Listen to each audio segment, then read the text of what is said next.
May mga sapatos tayo na hindi natin madalas suotin pero natatanggal ang dikit niya o humihiwalay ang swelas. Mapa-original man yan o lokal, ay talagang pag hindi mo nagagamit ay talagang nawawala ang dikit. Nangihinayang ka rin, hindi ba? Kaya kung ikaw ay nakaka-experience din ng ganito o may mga sapatos ka na hindi mo magamit dahil natanggal na nga ang dikit, baka ito na rin ang kailangan mo para masolusyonan ang iyong problema. Hindi naman natin maiiwasan ng manghinayang, lalo na sa paborito nating gamit. At lalong-lalo na kung araw-araw natin tong ginagamit sa ating mga trabaho. Ito na ang sagot dyan, mga Papsi and Mamshi.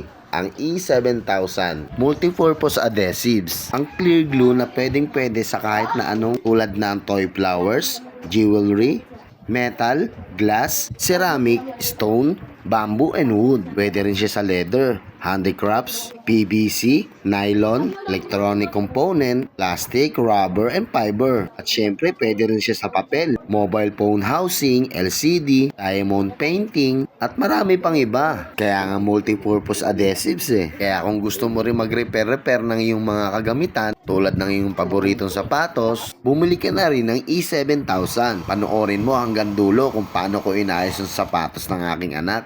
Siyempre nilinisan ko muna. Binarush ko na rin para matanggal ang alikabok. Saka ako nilagyan ng E7000. Pagkatapos kong lagyan ng E7000, may binlower ko. Pero optional lang ang pagboblower, mga Papsi and Mamshi. Para sa akin, para madali lang matuyo. Pagkatapos ko kasi linisan, nilagyan ko lang ng E7000 na magkabilang gilid. At bago ko siya ipinagdikit, ibinlower ko ng bahagya para pag idinikit ko ay dikit na dikit talaga. Kung wala ka naman blower ay okay lang. Pagkapahit mo ng clear glue, mag-antay ka lang ng 3 to 6 minutes and more bago mo pagdikitin magkabila. Importante kasi mga paps, sinalinisin muna natin ng maayos ang ating pagdidikitan para kumapit din na maayos ang ating glue para na rin hindi masayang. At pagtapos kong madikitan, nilagyan ko siya ng goma para magdikit at hindi magalaw.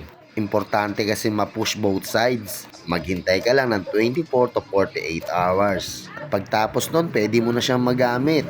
Alam mo kung ano ang kagandaan sa glue na ito?